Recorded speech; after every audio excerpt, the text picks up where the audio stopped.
Peace, everyone. It's Larry here. I'm here with Dale, and the rest of the brothers will be in here shortly. We're having our final conversation around the myth and propaganda of the black buying power.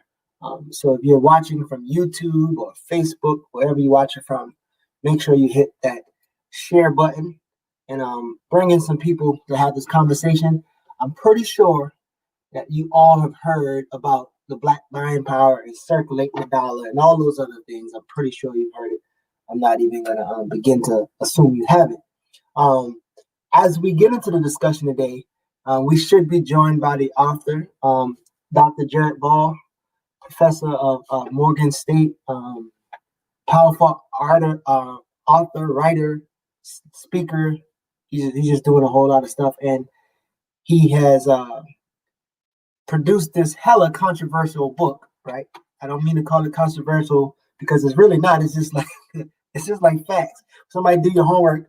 You go to school and one person did their homework and the other person didn't. It's like everybody's arguing about stuff, but the brother did his homework, and so it's a solid book. Before we get in, my brother Dale is going to lead the conversation. We're going to start by just dialoguing about the book as people come in. Before we start, though, who has heard anything about the buying power of black folks? Do you believe, or do you know the number that black folks have to spend? And do you believe that black folks one day redirect that money to black businesses? Would it get us out of the situation we are economically? So just tell me, the people who are coming in, whether you're on YouTube or Facebook, tell us what you know about this concept of black buying power. What have you heard about it? What do you believe about it? And then, Brother Dale, you can start, and we can just start with a dialogue about the book and everything. Yeah, for me, I could start off in answering that question. For me, I went along with the $1.2 trillion buying power. I never questioned where that number came from. It's just when you hear it, you hear it a lot, a lie can become the truth if you hear it enough times. It becomes the truth in the sense that you accept it as so, even if it's far from the truth. And I mean, even as early as this year, and even in some of our earlier discussions, not within this book, but I think earlier and maybe reviewing other books, I referenced 1.2 trillion, and there's other people that we've had conversations with who reference that because it's all over the place. It's all in the news. It's all in songs and so much. So it's easy to believe that myth. Because you don't even think of it as a myth, and you almost get upset at people who actually challenge that. But, I heard Dr. Ball speak. I think it was a Black Agenda report, they have a podcast, and I think he came on, and I was floored. I listened to what he had to say. It was very convincing. When it was over, I literally sat in the middle of the floor and just thought for maybe 30 minutes, oh my goodness, this guy has said something that's really wrecked a belief I've had for a while. So I could see other people having the same thought. And, it winds up being, if you want to do solutions to, resolve, the plight of the community, it's kind of hard to do so when you're believing the myth, we have $1.2 trillion. What does that mean, when you wind up believing that? Yeah, so what does that mean when you wind up believing that? Anything you come up with is just going to be off. And that's the unfortunate part of this. I mean, I think in the last discussion I participated in, which was the one before last, we having this book, it's something we almost have to be disciples and telling other people hey, man, let me check you about the $1.2 trillion. And just my easy point is saying, as a community, we have $880 billion of income. And if 40% of it is going towards, rent, and you have other percentage going towards car, other percentage going towards education, other percentage going towards utilities, how much do you think is really left? And you really have, power to really sway things. Right. And that stuff, and that's what causes you that helps you question what's really there. So as we are pretty much warming up and waiting for people to come in, Dr. Ball should be in pretty soon. Mr. Royal brought up the point of the Black Wall Street, and so one thing I want to call us to remember that so Black Wall Street, Tulsa, Oklahoma, Greenwood was one example of Black folks with businesses and this concept of circulating the black dollar. So one of the things that Jared Ball exposes is that they don't have like this religious study on money being spent, right? They don't have this religious study on money being spent. So the finding that Jewish circulate the dollar is actually not a real thing. It's something that somebody created and we kept perpetuating it. But in terms of Tulsa, one of the unique things is think about the businesses then, right? Because they were shut out of a larger economy, and think about the businesses today. There are, and Jared talks about this. There's like I think 1.2 million Black-owned businesses that have 0 employees other than the owner, right? That's not creating more jobs. And a lot of times you might say 500 of those are all barbershops, right? So in Tulsa, Oklahoma, they created what they needed. And to be honest, if you look at this concept of circulating the black dollar, your dollar actually has to go out of the community to come back to make money.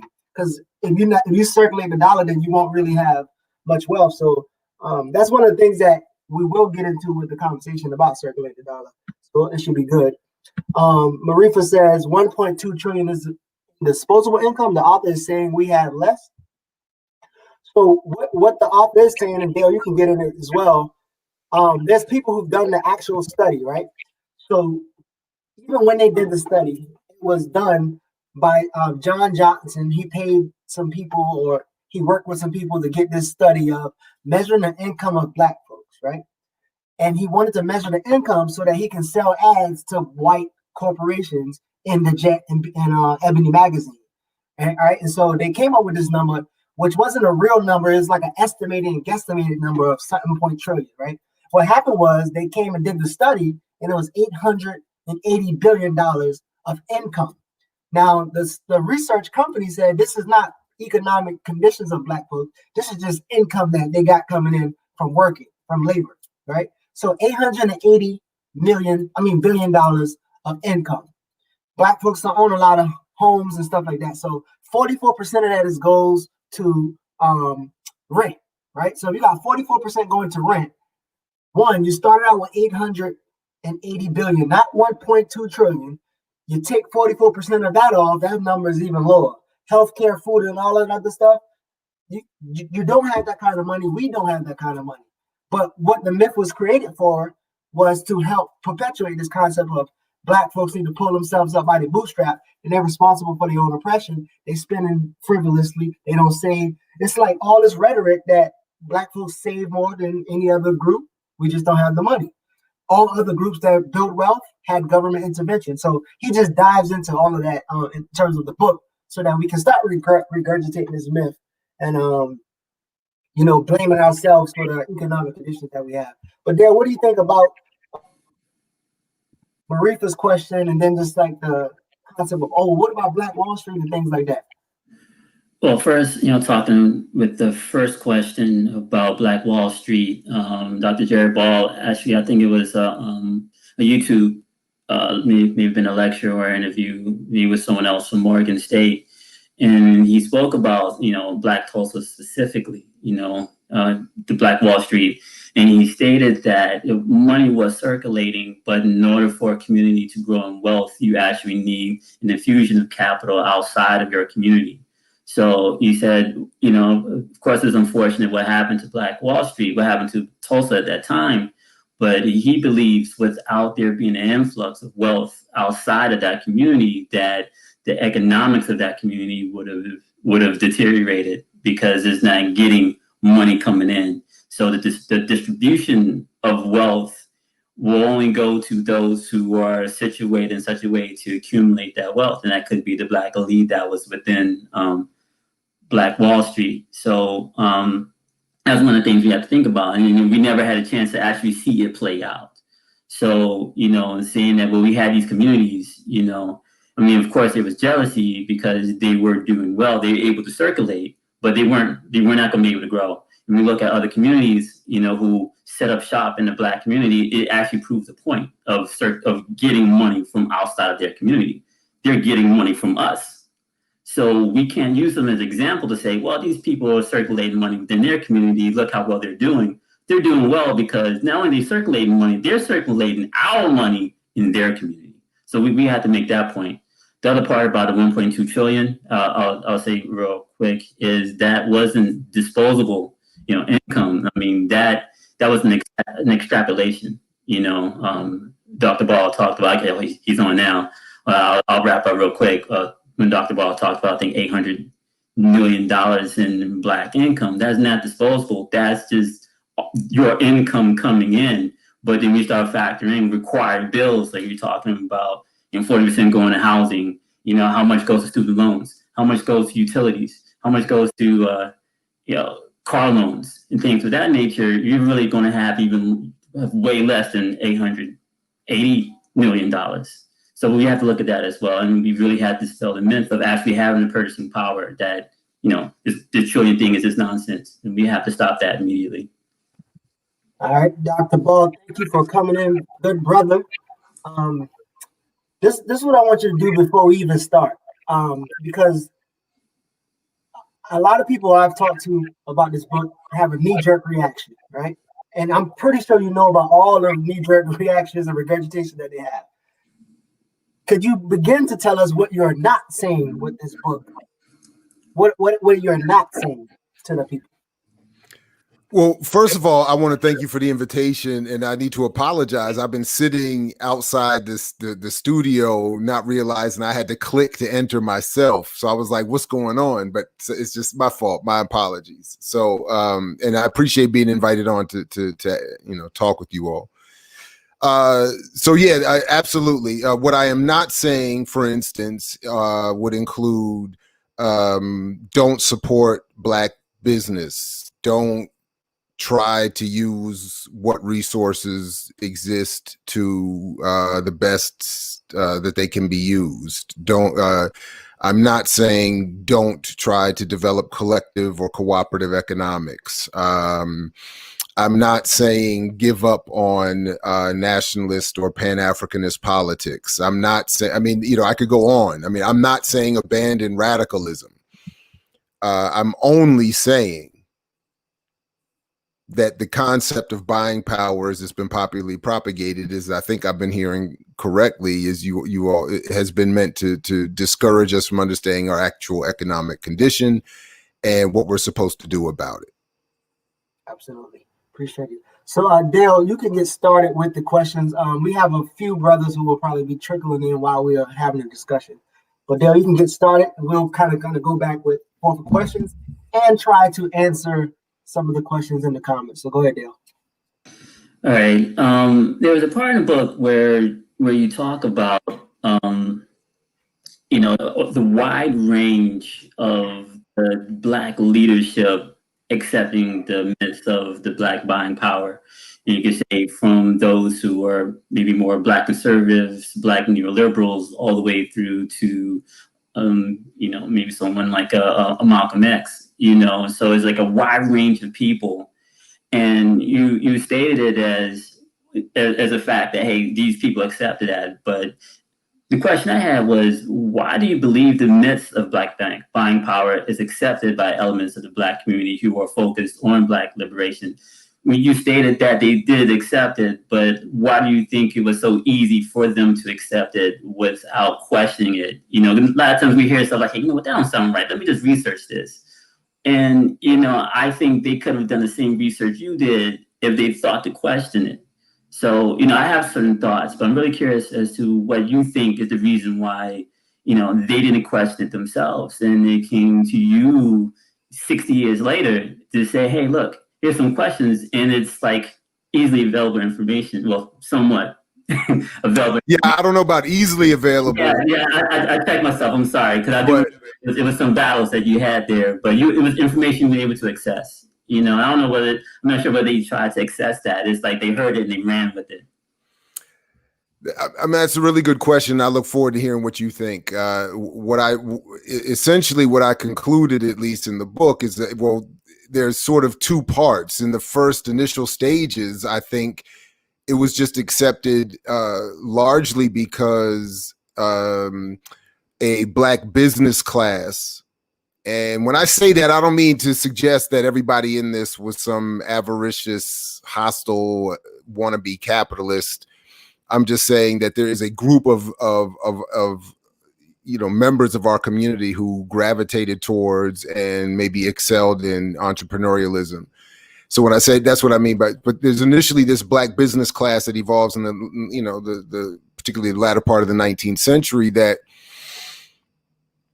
picks up on the idea that's been floating around. I don't think it had been concretized yet or made official yet for a couple more decades, but this idea, just simply put, that if we just use our money with each other, the wealth I see being created over there would be created here, and then we could do many different things with it. And some wanted to just be avaricious business people. Others wanted to say, let's collect that money and collectively manage and use it. In the after the 20th century, particularly after the middle of the 20th century, it became a matter of real weaponized propaganda, and that's where I think it's more easily understood as something that is hard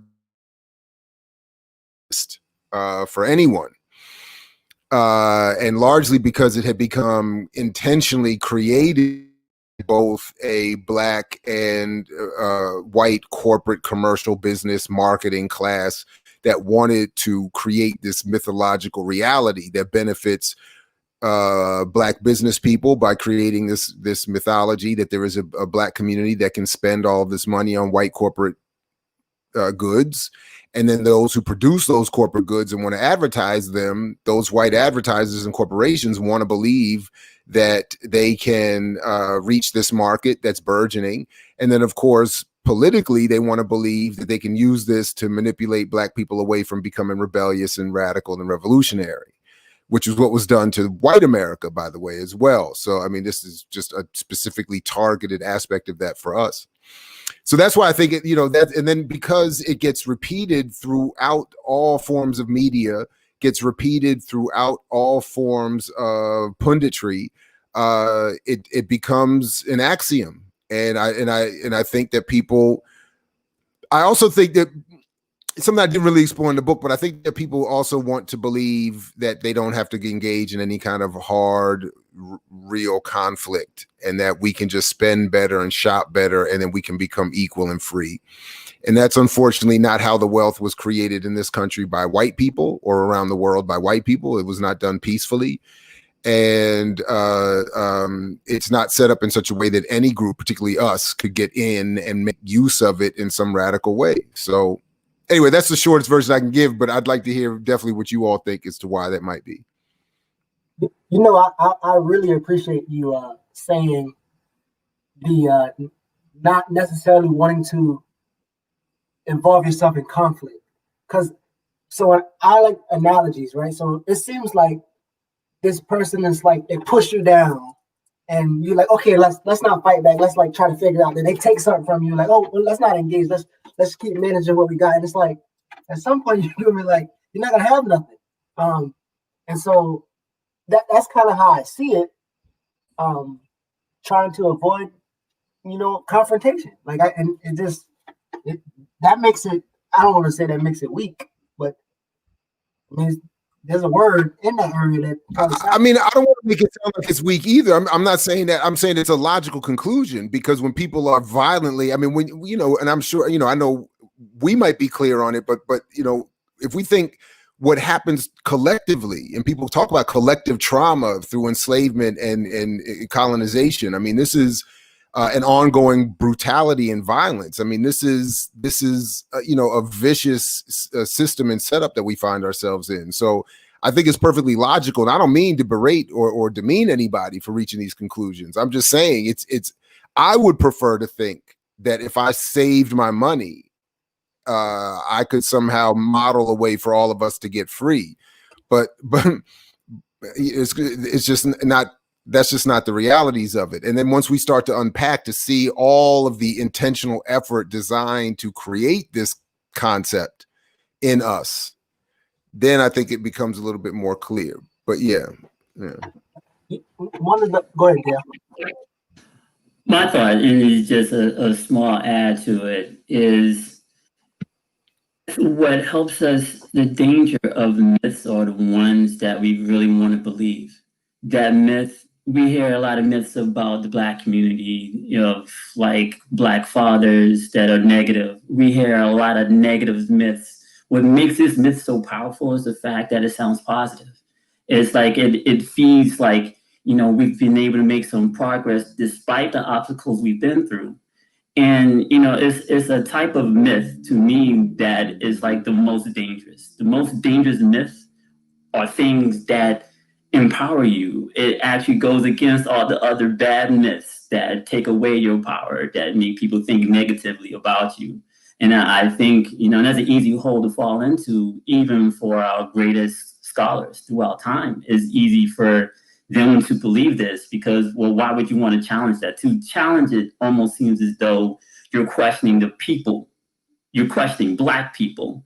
And I think that's what makes this myth just so great. And, and the reason why I put this question is like going forward, we have to be critical of other things that we just accept as is. Mm. Even if it makes us feel good, we should really question that. And not, be upset when someone questions it. Well, if they question something, let's just go to the facts. Let's go to the research. Let's pull the report. It may be hard to get to, but then we can just validate it. If they're wrong, cool. If they're wrong, but what if they're right? What if, just like with you, what if Dr. Ball is right and this is a myth? What does that mean? And I think that's a hard thing for people to accept in the environment that we're in. And with so many other negative things, it's just, it's a heartbreaker, and that's it. Honestly, it broke my heart, man. When I heard you on the Black Agenda Report and you did this, I told Larry before you came on, I sat on the floor for 30 minutes, man, because it just shattered like my belief in, Black economic power and just is the power that measured in consumption. It's like, well, what? So. Believe me, I understand, and I feel you, and I appreciate that response. I mean, I get it. It's and you are right. This is one of many myths that we have to get over. And I get that. I always think about. I forgive this little tangent, but I always think about when Freud's last book, Moses and Monotheism, right? When the whole point of the book was for him to investigate psychologically what happens to the entire Jewish community when they realized Moses was an African. So you talk about sitting on the floor for 30 minutes. He's like, your whole, he's like our whole savior is an African. I didn't even want to write this book, but since Hitler's mad at the Jews, I just want to let him know that Judaism is an African religion. That was his whole point. Then psychologically, he's like, what is going to happen to my people when they realize that Moses was an African? So I understand, like, I get it, man. Like this is. Not to equate this myth with that, but just to say, I get the trajectory that we're on for sure. So I'm sure you got hate mail from the Beehive Collective, and all those people. I'm sure, but I actually, when I throw the book at people in Baltimore and wherever I'm at, I'm like, before you start reading, just like take your Beehive coat off first and just listen first. And then one of the phrases I always have to say, especially in the barbershop, we're not having an or question, it's an and question, an and conversation.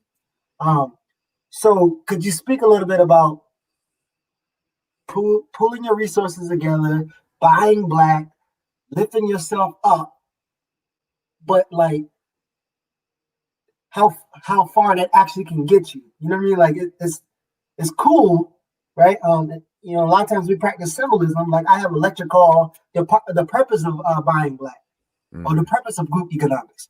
Like you got to achieve something, not just kind of like go buy coffee from your uncle and then get your haircut from Rod. But can you speak a little bit how like the and is the conversation more so than it's the or? Because people are probably saying like, well, should we just give up? No, in fact, the myth is meant to make us give up in what is our real power source, which is political, social movement power. That's our only real power. But we're not meant to access that. So we're meant to become pessimistic when it comes to political organization and political involvement, et cetera. And we're supposed to focus on this. And that's intentionally done by design. And I point to some of the specifics in the book because this is not speculation. It's not, Jared saying, I think this is what they said. This is what the Nixon administration, for instance, said. Get them away from Kwame Ture, Black Power, and get them on this whole thing of Black business and Black capitalism. You can't get any more overt than them saying this is what it is. So anyway, so that's part of it there.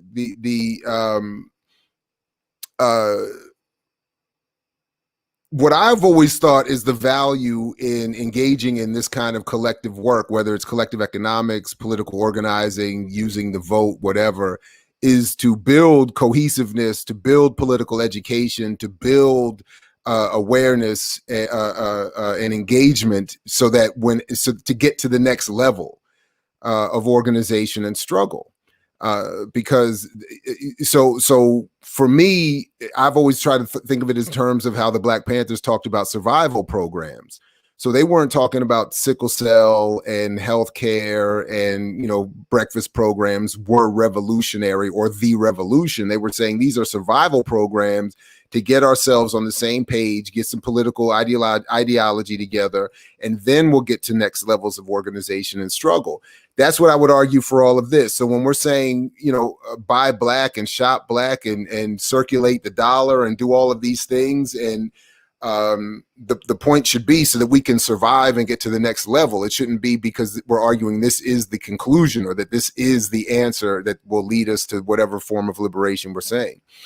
And then lastly, the shortest version I'll give, for starters at least, is to say nobody builds their wealth by consumption, circulating the dollar, supporting one another's business. That is not how wealth is created. So you can't, for us in particular, start with a group of people that don't have any money, that don't have access to real, capital and investment, and then turn around and say, quote unquote, do what other communities have done and build up our businesses, and we'll get somewhere. So you can't have, so for instance, we just said if the three of us were just sitting on the corner, and it's almost like when we were kids and you're saying, I want to go play video games or go to the store and get candy. Well, how much money do the three of us have collectively?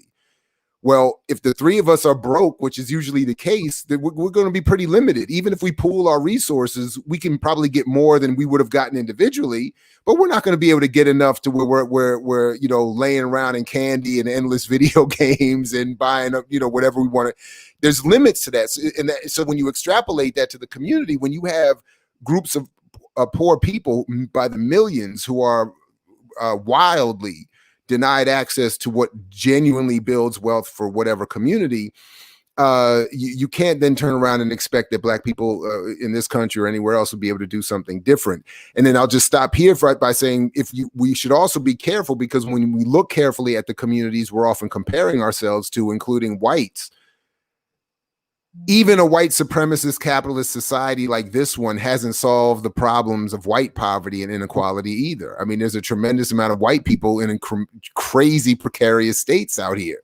So the idea that we would be able to do something that white people have been able to do, but somehow do it, I don't know, better in this context is again part of the fantasy creation. So that's why we have to be thinking about moving our organized collective efforts in different directions. Once perhaps we get on the same page, which starts with some of the steps that people want to take now. So for my next question, prior to reading your book, we've read The Color of Money, about Black banks. And you did reference that book here. I saw your conversation with the author of that book, and that was an entertaining conversation. You guys got along pretty well. It was a good listen. And then we got to this book. I mean, to me, I think these books, along with The Color of Law, are like a trilogy of books that, someone could read to get like a good idea about wealth. We talk about real estate, which you saw a lot in The Color of Law. Talking about banking, when you look at The Color of Money, and then your book with the myths of actual buying power being framed as consumption. So this question is, what efforts can be taken to bring awareness to the Black masses regarding the myth of Black buying power and the myth of Black banking prowess? I mean, we're doing it. At this point, this is the only thing I can expect that we could do to spread the word. Commercial media, Black or white, is not interested in this conversation. And there's not going to be any sustained, external, developed, imposed conversation for us about this. In other words, we're not going to get Netflix movies about buying power unless it's to distort it, or we're not going to get, what I mean? We're not going to get, same thing with banking. I mean, Marisa Baradaran's book is essential. You're right. I mean, that book is essential to really understand not only what happens with Black banks, but just how banks work in general. Most of us, we really don't understand how banks work and what their function is. So the idea that we could have ever used banks to develop wealth for a community, or for ours, or any community is not. It's not logical once you start to look at, so yeah, this would be what I would think we would need to do. And we need to have more virtual, but then offline study groups as well, whenever we can get out of this COVID crisis. We really need to be building in person and without microphones and cameras and cell phones, because these conversations do need to go in other directions and then to take other kinds of forms that aren't suited for this kind of public space. But the organization is really the only answer to everything, including how to get this discussion more widely held. So I'm probably gonna be mad when that Fred Hampton, I don't even know what it's called, the Fred Hampton movie come out. Jay-Z probably is gonna do some soundtracks to it, and they're gonna probably look like the struggle is Black capitalism. I'm pretty sure that's gonna happen. I'm a prophet right now. But so the brother Marifa was talking about how to build wealth, and I want to kind of merge that in with my next question. Again, this concept of me and Asafo, he's going to come on shortly. We have a lecture, and then we have this book we're creating, and it's called Real, the African-centered perspective. I'm sorry, African-centered critique to African progress in America. And so it's tell us to stop focusing so much on representation and focus on expiation. Not amelioration, but liberation, right? Mm-hmm. And so, again, to couple with Marifa's question about building this collective wealth, one, I feel like we struggle with defining wealth and freedom anyway, right? When I ask people, like, what is liberation to you, they'll, like, stutter most of the time. But how do you believe, I know organization is obviously one of the questions, but how do you advise somebody to either be focused on building wealth and what that means, or what should you be focused on before you get to that concept of like this wealth idea? I want to come back to say something real quick about the Fred Hampton movie, if I can. Okay. But before but I don't want to forget that I got to shout out my comrade, and brother, Dr. Kwesi Konadu, who I think in answering this question in our conversations about buying power raised a really good point, that we need to think of wealth, reconceive how we really think of wealth. And I won't claim to be able to fully break down the breadth of his argument, but as I interpret it, at least for this conversation, we need to reinterpret wealth, as I was saying a minute ago, in our potential political and social movement power, in the cultural power that we have. But we can't confuse that with political power, which we do not have currently, and we cannot confuse this idea that economic power can come first, as we're told, and then political power will come after that. That's the exact opposite, in fact. So anyway,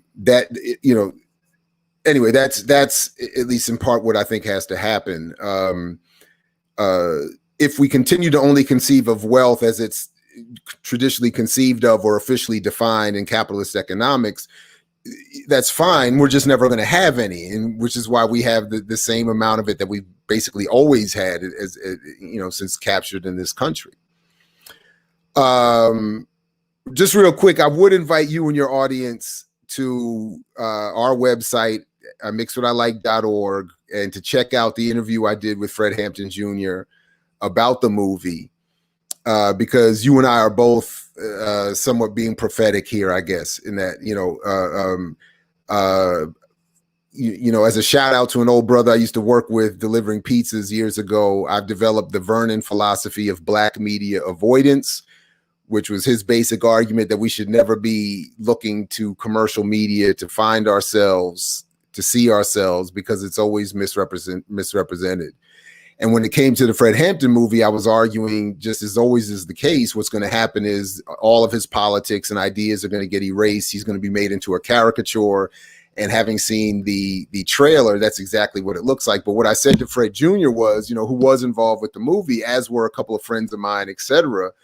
And I always said, I hope to be wrong, but I just can't see this being a film that accurately depicts Fred and his politics.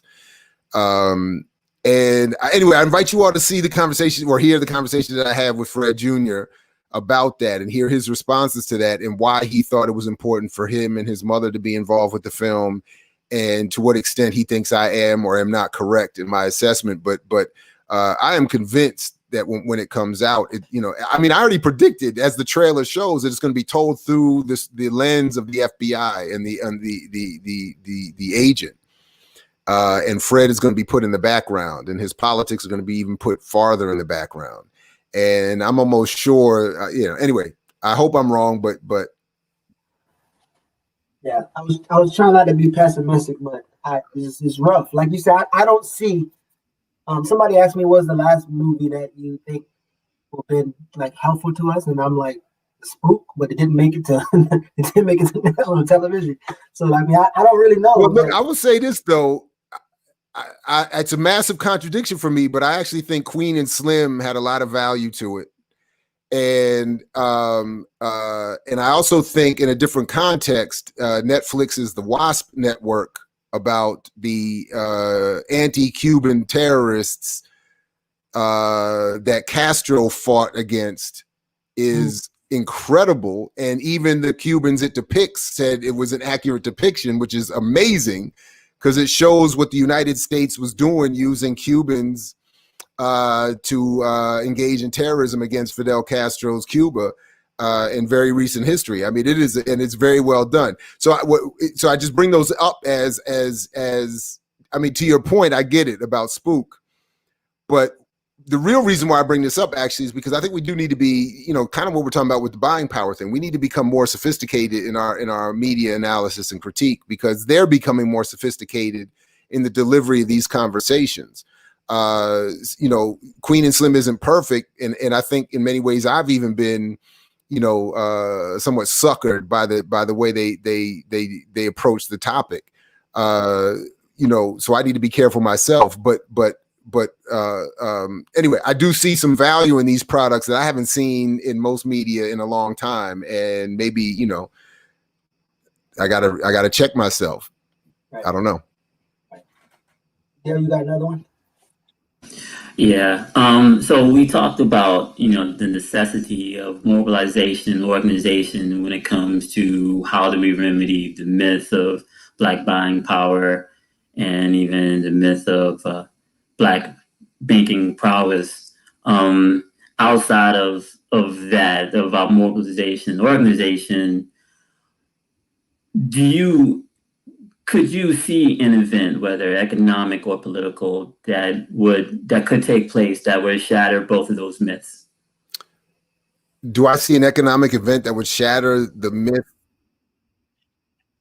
It doesn't have to be economic. It could be economic, could be political. Something that's like outside of an intervention from us organizing and mobilizing. Kind of like either way. I came up with this question. I was thinking. I was just going to say. COVID. Yeah. And you see what's going on with COVID. You're seeing what's going on economically with the issues capitalism is really having, You know, to me, that's kind of what I thought about when I asked this question, when I was writing this question, that I could see those two in combination are causing people to ask some questions. I don't know whether they're asking questions about these myths per se, but they're starting to question the capitalist system in itself. They're beginning to question the wisdom of the Federal Reserve, the wisdom of how money is allocated. And, well, we print $1 trillion a month, then why do I have to pay taxes next year? You know, people starting to ask those questions now, you know, and I think that's a good thing. These are questions we should have asked before, but it wasn't, these questions are coming up because of organization, mobilization. It's coming up because there's real life stuff happening, and it's forcing people to have these thoughts. So I was just wondering, like, with your research and spending 10 years, you know, looking at this topic, do you see anything, you know, outside of us that could cause us to start to question these things? Well, I hadn't thought of it until well, yes and no. I should say I hadn't thought of it quite this way until I was putting the book together. But well, one, I think one of the ways is what you pointed out is something like COVID. I think COVID has done an incredible job in unmasking the realities of this economy, which is why we've seen an increase in the propaganda waged against us to keep us from going too far, or having those questions you raised that are being raised from proliferating and becoming more popular, or becoming at least accepted in the national mainstream discourse. So that's why we've seen, I think, at least I haven't done any research to prove this, but I feel like we've seen more of discussions critiquing socialism and socialist histories. We've seen more discussion critiquing radicalism, even when Bill Clinton got up there, during John Lewis's funeral and had to, diss Stokely. He was revealing himself, and as one YouTube pundit put it, that I think makes sense. They broke down, even had him, play the video in slow motion to suggest he was a little liquored up, which is maybe why Bill Clinton got a little honest in that moment, in vino veritas, right? The Latin phrase, you get a little drunk, you start telling the truth. And he was saying, I mean, we didn't want that Stokely stuff because that's redistribution. That's a transfer of power. We can't have that. So we need something else. So that's why we're getting all of the $100 million invested into the Black Lives Matter Foundation. That's why we're getting, Netflix and Amazon giving us their Black collections, and films or whatever. And that's why we saw a few months ago all the knee taking and all the symbolic, gesturing, all meant to keep everybody away from or distracted from those very questions as much as possible, which I don't think is being, is obviously not successful, but that was the attempt. Now, before this is I try to, talk a little bit about in the book. And then one thing that I didn't find or catch before the book came out actually was that in the book, I talk a little bit about the venture capitalists who have expressed fear before this crisis that inequality in and of itself was going to become a threat to the process of the economy. And then something I found after publishing the book was that in 2018, the Air Force was running war games because their predictions and their models were showing that Generation Z was going to engage in what they called a Z-bellion by the middle of the 2020s, because all of the promises, for their lives were obviously not going to come true in terms of jobs and peace and all of that other stuff. So instead of ending wars and giving people jobs and ending all this exploitation, they just got their military primed for people being in the street. So in other words, there are stressors on the system as it was playing out already that had people in power fearful that something bigger than something coming from us or anyone else was going to cause a collapse or a problem. Certainly COVID should be, and I think is doing a lot to expose what's really going on here. Which is also why I keep the Google alert on for buying power and see that it's still being reported and discussed all the time. And I see that a lot of the more popular Black commercial presses will not engage the conversation. in part because they need the myth for their own selfish economic interests. So anyway, I to your point, I think you're right. I hope these questions are being encouraged, but I also am aware that there's a lot being done to manage and limit the impact of those questions being raised. Right. So Octavia said earlier about how BET is, people like BET's, perpetuates this myth. It makes it even harder for us to not turn into axiom. And I don't know if Jabari ever told you, but we've been working our ass off behind the scenes to try to get rolling, which he ain't coming, I know. Boys, he ain't coming to come talk with you or debate. But it's just nobody is really in a position to debate it, because it's not like it's like I thought, maybe, or my opinion, but it's like you said, people are reading the words. I want to ask a half a question to finish Marifa's answer, and then I'm going to ask another question. But he said about wealth. Like, do you have an answer for that? I would have answered the question with the question for him. But do you have an answer to the collective wealth? If the question is how do we build wealth as capitalism defines wealth, we can't. I mean, we can't. There is no building wealth. We can't. That's the whole point. That's why I argue in the book for what I think is a very soft solution, and why I think other solutions need to be developed elsewhere. But we need political power, and we need to, Kwame Ture used to make a joke all the time, but it was serious. We need to assume political power and then raise the property taxes and live off of that. Since we don't own any property, we'll be living for free off of those who do.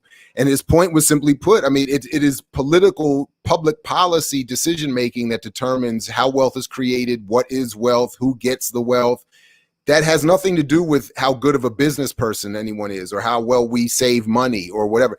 And by the way, to Brother Dale's point, the corona crisis should be reminding us, or telling us, or teaching us that saving money is mythology. Marx said this. Many other people pointed this out. Capital requires movement.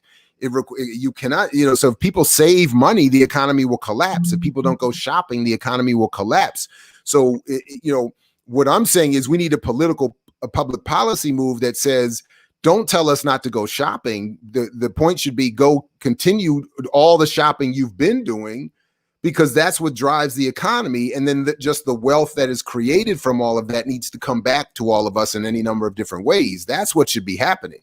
Right. It shouldn't be a matter of either you save and be responsible, or you starve and live like most of us are living. That's not how the world should work. And that's not how the world works for those who have power. Right. That is how Donald Trump, and all the stories are coming out even today.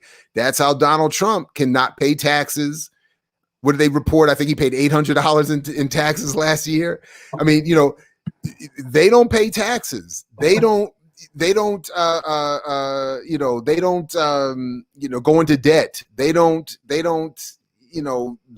and when they go bankrupt, they get bailed out. Right. So they're playing a whole other game, because they have access to control and capture the public policy. And then they tell us to go off and build your businesses and then get your money together. And then once you have trillions of dollars, you can engage the system with the Koch brothers and the Trumps and all of them. It's absurd. Right. So Sister Brianna says we define what wealth is. And the unique thing about that is, I don't even know if we can answer the first question, how to build collective wealth, is we don't always have the same definition of wealth. So one, I think it'll be easy to be like, wealth is this to me. How do we build that? Then we can probably talk that way. But if you ask the question, how do we build wealth? I'm going to make this same assumption. Whenever you say I'm teaching financial literacy, I hear you say you're teaching somebody how to play a capitalism game in a way that they don't get exploited too bad.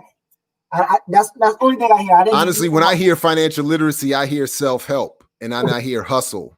Oh, my bad. Sorry. When I hear financial literacy, I hear self-help, and then I hear hustle.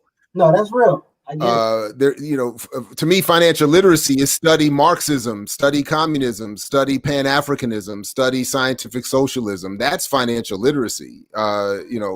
This idea of saving money and getting a life coach, that's a hustle. So other than the beehive attacks that you've gotten, there's some people that are still feeling some type of way about Amos critiques, Claude Anderson critiques. Now, I've made a declaration that if you read chapter 7, 8, and 9 of Amos' Blueprint for Black Power, and we talk about policy formation, I would almost bet that if he was alive, he would be in agreement with you. I really don't see Amos being the critical thinker that I've always seen, I've always learned from. I don't see him disagreeing with this, knowing about all the other war tactics that Americans have used on us. So when you hear that, and then I also like to point out that Amos was not an economist, and he actually told you that in the book. He's like, yo, this, like, he kind of told you that. But how do you even begin to start to, like, I know it's easy to write a book and have people read it, but to have this conversation with people who are like, yo, he talked about Bob Amos, it's a wrap. I'm done. First of all, I get it, and I appreciate people being willing to defend elders like that. I get it. I understand it. I know what I know what I look like and sound like when I walk in a room and I say, I disagree with whoever on whatever on this issue. But one, I think we have to be clear. Disagreement is not disrespect. So if Larry or Dale says, Jared, I don't agree with you, that's not disrespectful. That is what engaged communities should be doing. If you say you're a chump and I disagree with you, well, okay, well then that's disrespectful. But that's different. So all I'm saying is, in this case, in this issue, and I'm not arguing about Baba Amos's greater body of work on just this issue, I'm saying we disagree. I think he made a mistake.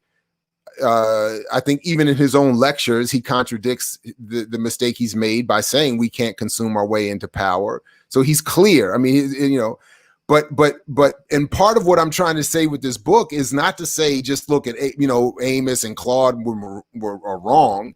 It's to say there is a process, and in this case, a propaganda apparatus that is encouraging this mistake. And I'm trying to show how the mistake gets recycled and regurgitated. But essentially, we have to be able to disagree. And again, I'm not doing it because I'm speculating. I'm not doing it because I think. I'm not doing it because I'm hating. I'm certainly not doing it because it makes me money or makes me popular. I'm doing it because the data says something else.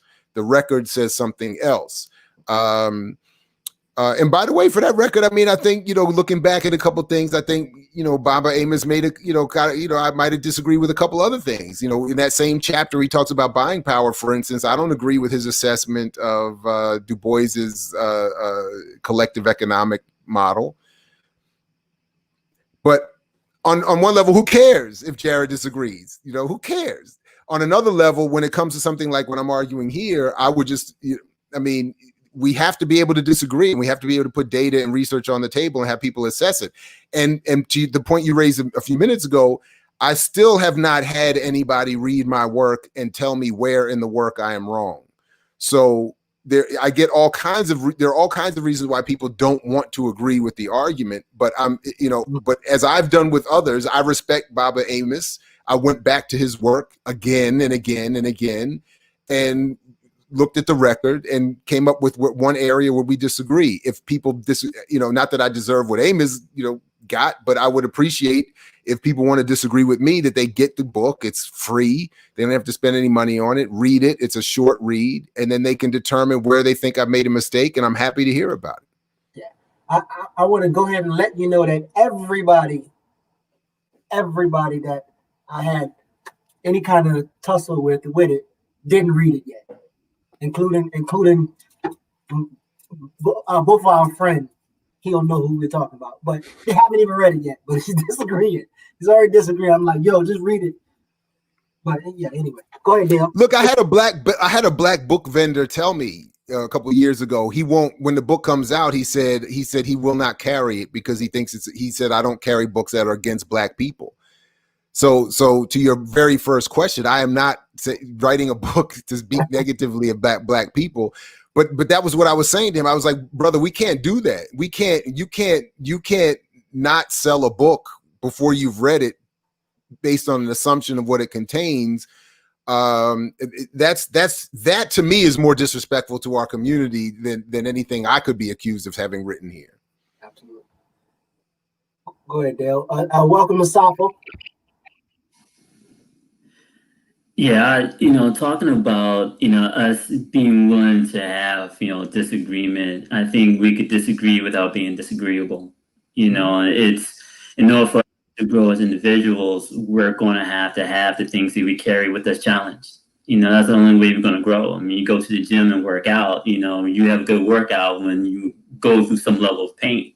I mean, that's how you grow muscles. That's how you get your cardiovascular up, is going through a level of stress. And it's not just for us on this call, but I think the community in general, we have to get to the point where we don't allow propaganda to force us into these silos to say, well, I'm team this or I'm team that. And I think being caught up in these teams, that is what prevents us from having conversations like this, because people are coming into these conversations having a set point they have to defend, instead of coming to a point to say, hey, I'm coming here to walk away learning something or knowing something, and if you're questioning something that I'm holding on to, then I have a personal issue with you. This is a part that, I don't know what we do to correct that part, but I'm really hearing what you're saying there. It's a tough move. I don't know how we pull that off. The last question I have is, so when we get to a point where let's say we have massive adoption by the community that, the myth of Black buying power, we know it's a myth. The masses agree that it's a myth. What's next after that? Well, first of all, I'm not entirely sure. I don't have an all-encompassing solution. What I have is what I've somewhat said a little bit tonight already, and frankly, what is in the end of the book. I think there needs to be a public policy, political movement to get political power, to say it doesn't matter if, whatever wealth gets created in this country gets redistributed in such a way that none of us are suffering. The details of that public policy, we have to work it out. We have to get busy and get focused on that. And then the other part of it is we have to be in organizations and more organized just in general. And then I think that whatever else has to come along with my general, broad, vague, and soft suggestion will come from those spaces. And to the points that all of us have been making tonight, it's not going to be easy. I mean, it is not meant to be easy. It is going to be, as we've already seen, a protracted struggle. But with other forms of conflict that are going to arise. But I think that has to be the ultimate goal. That is the public policy, the structure of the society. How exactly we get there, honestly, I don't know exactly. I don't know. I even just say I'm not voting for Biden, and that's a whole other level of hostility I get. That's where actually I get more hate mail from that than anything I've said about Bob and Amos, which is just that I disagree with him on buying power. It's not like but when I say, we shouldn't vote for Biden, and develop other electoral strategies along the lines of Malcolm X that he actually advocated, for instance, that gets more hostility almost than anything else, to be honest. But that's what I think we need to be doing. We can't, because that's what those in power have done, and that's what they all have always known is always what they have always. That's always been the hustle. The money can't be made. And I will say, just to be fair to this audience, the one part of the thing that I did not put in the book that has to be addressed offline in organizations in organized effort is that wealth is really created first by military conquest. I mean, it's really disingenuous for white people in white America to talk about catch up and do this and do that with ignoring the simple fact that they first conquered this land and then enslaved a bunch of people and then extracted all this free labor and exploited labor, even from their own white communities. I mean, that is how wealth is created. So if we, when people start talking about, well, we got to do what the white man does, we got to do what well, do you really mean that? Are you saying we got to go wipe out an indigenous population and enslave a group of people, and we got to exploit our own communities, and we got to, is that what you're really saying? Because that's how all this wealth that exists now it got created. So that's what I'm saying. We need to be in spaces where we can really get on the same page. I mean, all the points you've all raised already. We're not defining wealth in the same way. We're not defining organization in the same way. We're not defining free and liberation in the same way. Barack Obama's version of freedom is 40 acres in Martha's Vineyard. I mean, he's free as hell. I mean, and then he and Michelle come back like they did this past week and basically blame us again for Trump being elected over Hillary because black people didn't come out and support them. Come out and support Hillary like we did Barack. Well, that's because your party hasn't given us anything but more violence, policing, warfare, joblessness, and pain. So that's why nobody came out, and that's why nobody's going to come out for Biden either. And that's why Biden's in trouble. But if we were evolving candidates and platforms and campaigns, maybe it'd be different. I don't know. Sorry for that long answer, but that's perfect. Asafo, go ahead and jump in with a question. I don't want to keep the brother too long. I know he gotta get back to his life and family, but we be on it. No, it's just my bedtime. That's where we are at this point. This is creeping up my early bedtime. That's the only thing. But we're all good. No worries. No worries. Go ahead, Asafo.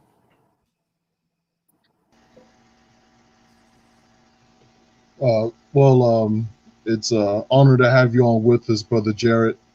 It's a pleasure to finally meet you. Can you all hear me? Okay.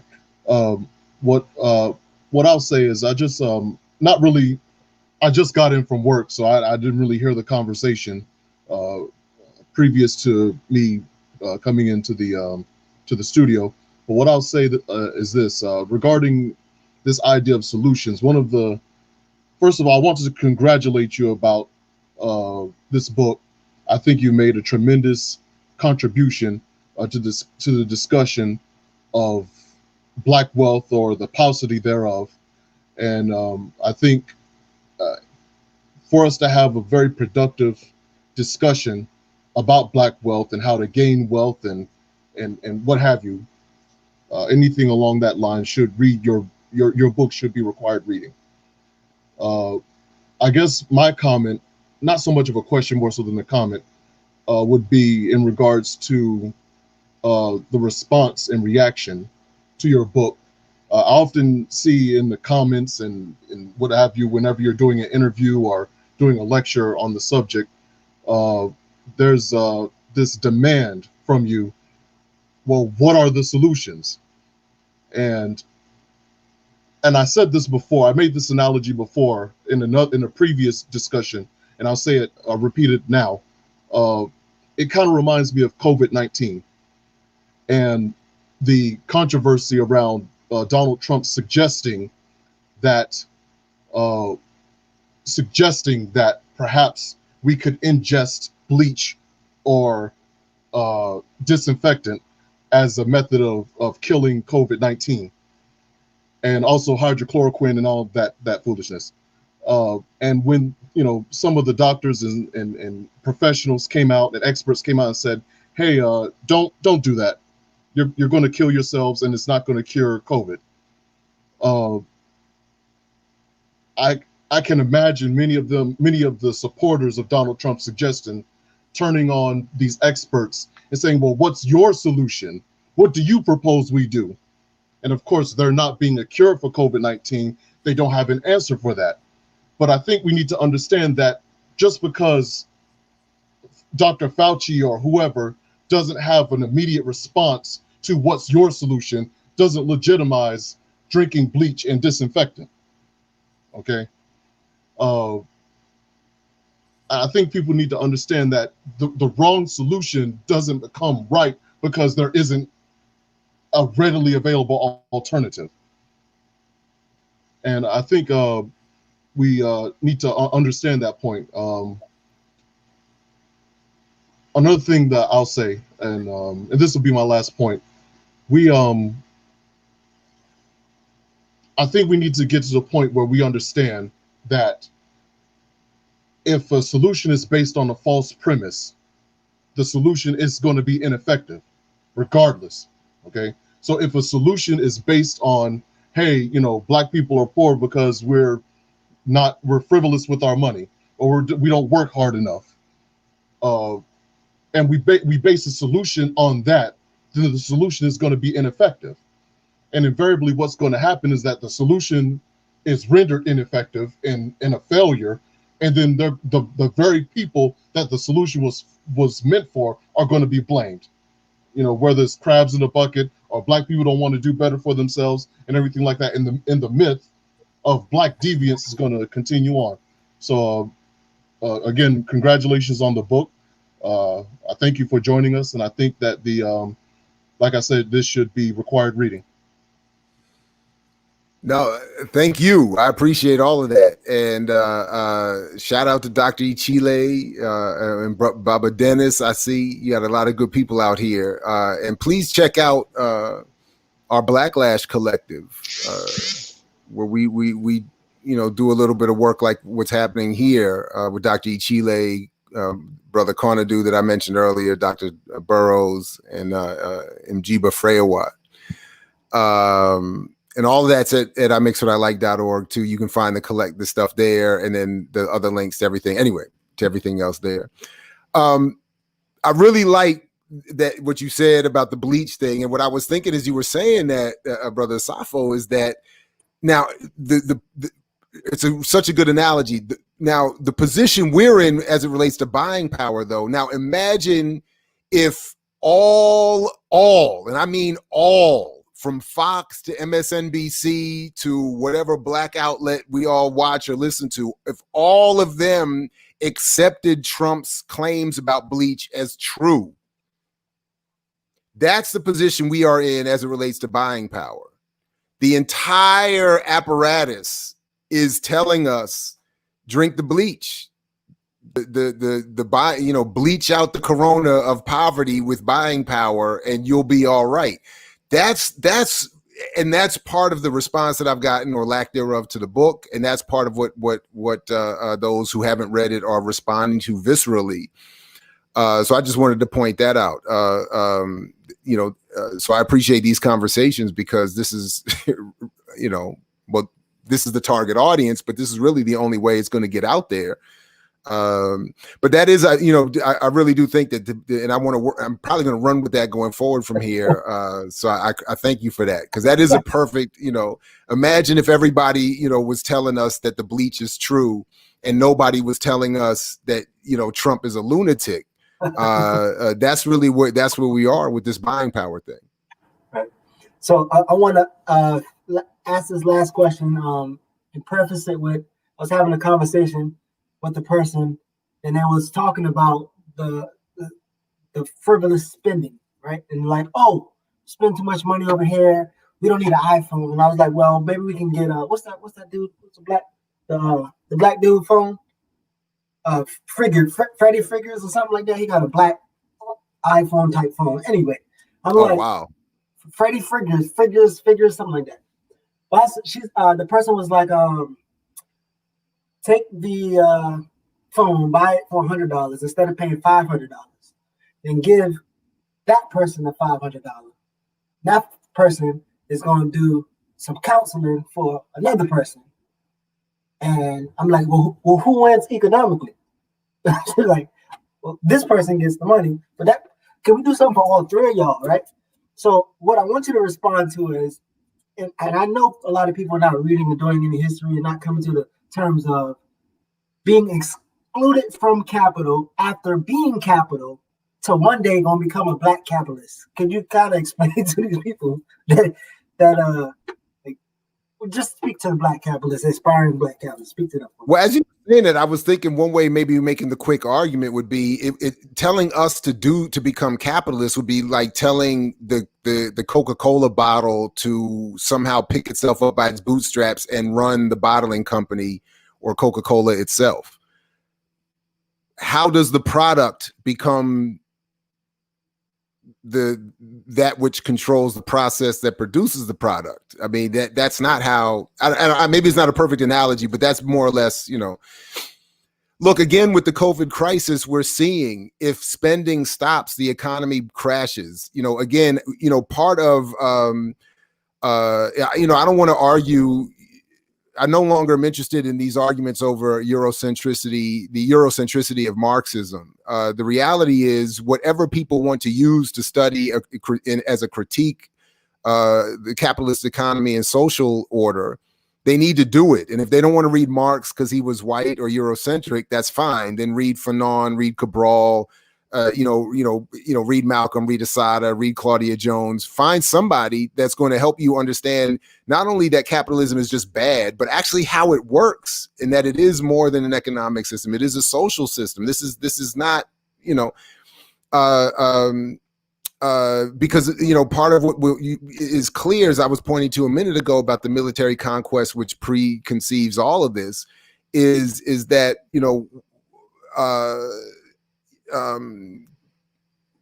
capitalist exploitation, or well, in this sense, wealth is created by the movement of capital. You can't save money and become rich. You can't develop wealth by saving money or circulating money within a community. Marisa Baradaran's book is really essential for the details on all of that. I just kind of summarize some of the her work, and then some of the work that she put me onto, and then some of our interviews in my book. But if you really want to understand, anyway, these are the things that we have to be involved in understanding that how do banks work? Why can't we use banks to create wealth? Why hasn't in one of the articles that I got reading, the footnotes in Baradaran's work was talking about, black banks are akin to small white banks in the broader scheme of things. And when you look at it in terms of, that's the broad comparison. When you look at the details, then you can see, well, why haven't small banks and small white communities developed wealth for those white people in a white supremacist capitalist society? Because small banks can't do that. And even white people don't want all white people to be wealthy. So again, we have to understand more, I think, clearly how this system works. And one other piece where I think my book is actually really important is in assessing the journalism and the media environment, which helps not only promote this myth, but make it that much more difficult for us to understand these critiques, because so much of the journalism and the articles that are directed at us are literally funded by the studies that promote this nonsense of buying power, and then promote it as a method of not only encouraging more support for just black businesses or black commercial media, but as an actual political tool for liberation. And that's the collage of madness that we're having to deal with. So I would just really want to encourage, again, that we, in study groups, because you can't do it individually. You can't just read a book. My brother Essie Ramoon points this out all the time. There is a difference between reading and studying. We can't just read in isolation a book. We have to get together with collectives and with people who are more senior than us in those subject matters, in that subject matter, to study the literature, and then do it in collective so that we can figure all this out. I shouldn't be the only one dealing with buying power. Marisa's book needs to have a whole collection of books along with it, coming from a variety of folks in our communities. And then we need to be, organizing around all of this kind of. So there was a couple books that he mentioned. It's just so many. I could do a link. We could do Blyden. We can do Kwame Ture. It's just so many different people who could give you a really, really. But if you want to mention any of those books again, look, honestly, we should read the Communist Manifesto. It'll take a lunch break. We should read, we should study in groups. We can't just read it individually. Well, I can't just read it individually. Marx's Capital. I mean, that book is dense and difficult, but incredibly informative even today. And then, of course, we should be reading. I don't see the book he's holding up there.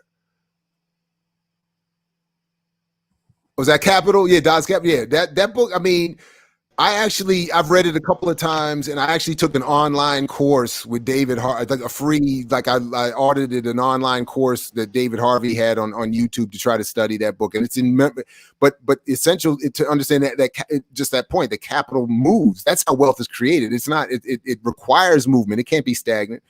Of course, we should read all of Frantz Fanon's work. The colonial question is essential for us. Kwame Nkrumah's imperialism, the last stage of cap. I mean, all of these books, there's so many. I was mentioning names of authors, Claudia Jones. Asada Shakur has great critiques of capitalism in her lectures and even in her book, her autobiography. The Black Panther Party in general has great critiques of capitalism and how it works. Yeah, Capital by Marx, absolutely. Again, I don't recommend that we read it individually. It's very difficult, and I think it should be read in groups and collectives. But it's essential to understand, anyway, I mean, there's so much more. I'm not, maybe doing a great job in this moment of coming up with that book list, and I'm willing to help you. And I, maybe George Jackson. I mean, Blood in My Eye is as much an essential book for understanding the economy as anything.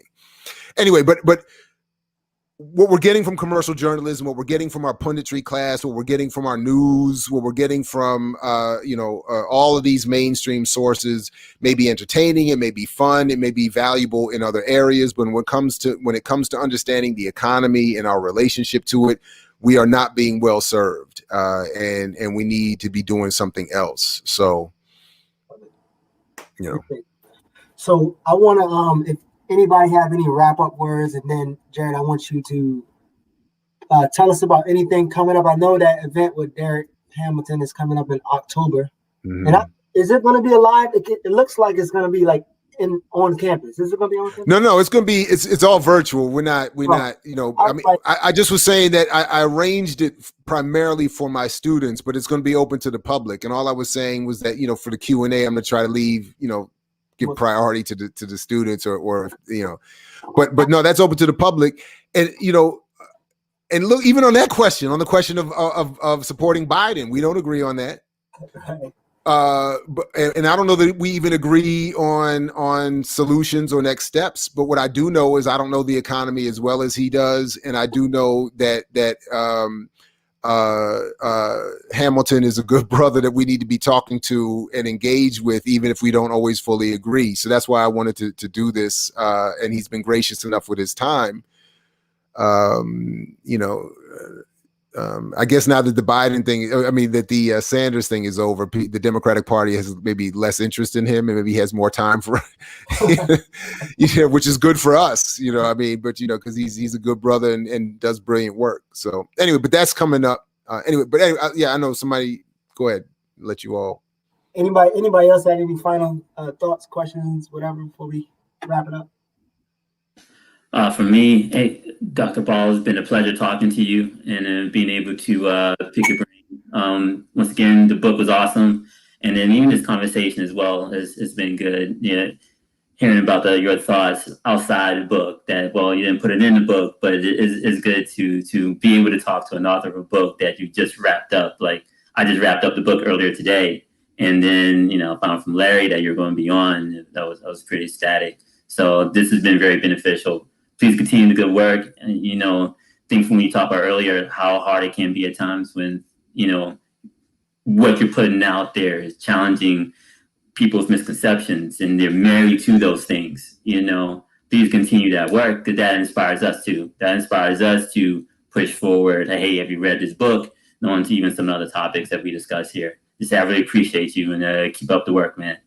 Thank you. Thank you very much. I appreciate that. Thank you. Well, I'll just initially I'll just repeat what I will share Dale's sentiments. Appreciate you coming on. We appreciate the work that you do. But also I want to add, Larry, if you could tell them about the lecture that we have coming up on the 30th, and also want to extend a broader invitation for everyone to join the bARTer and Build think tank. We go through a lot of material, we study it, the material that we think will be the most effective in providing solutions for the problems facing African people. We work on that and propagate that to the extent that we have influence. So anyone who's interested in joining, we're happy to have you. Right. So I mentioned it a little bit earlier in asking Dr. Ball a question. So we came up with this after reading and studying and just being connected for so long. We came up with a series of different lectures and content. And one of the lectures is called Real, African-Centered Critique of African Progress in America. And we broke the real word down into acronyms. So the real stands for R stands for representation, E expiation, A amelioration, L liberation. You need to stop focusing so much on representation and focus on expiation.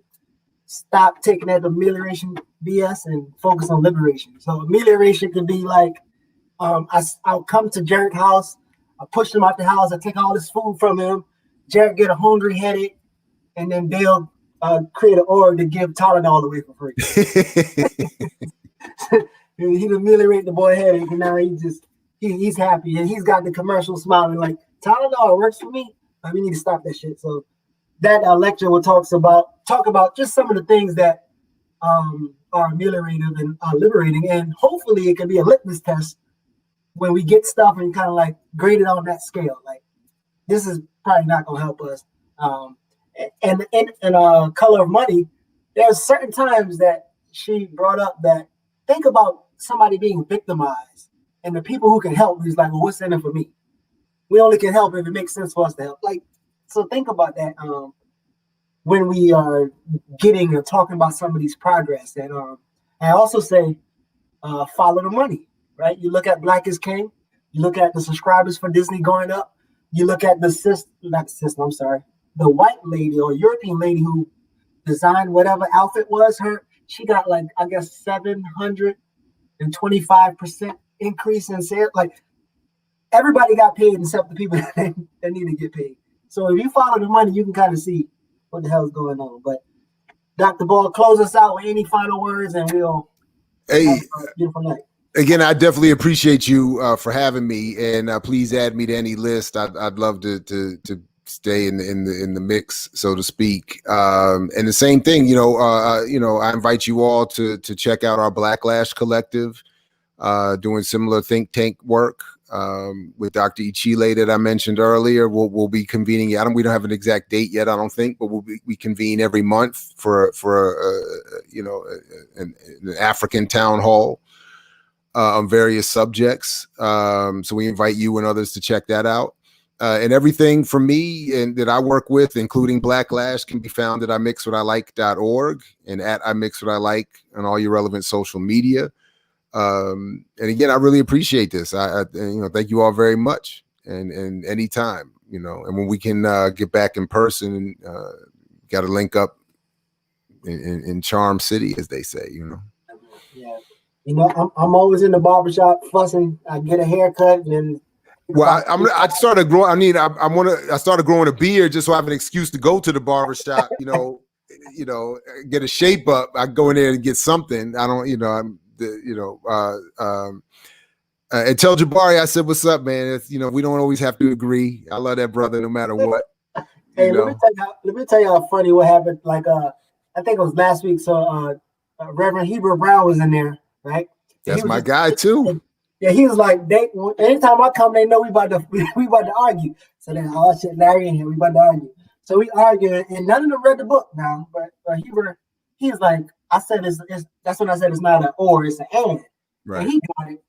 But I said, okay, Jabari, since you arguing about it, we can't get Claude ain't gonna do it, Boyce ain't gonna do it. So why don't you debate Jared? And he was like, hold on. I don't know how. He's like, no, I ain't debate. I said, well, listen, like if you just debate, like we could just make it like a discussion. Like, nah. So I'm coming to the barbershop as soon as the COVID's over or whatever. I'm coming in there and look, Jabari and Heber, like I love these cats, man. So I would just hope that they would say, look, I think Jared might have lost his mind, but we appreciate him enough that we'll check out his book and then see.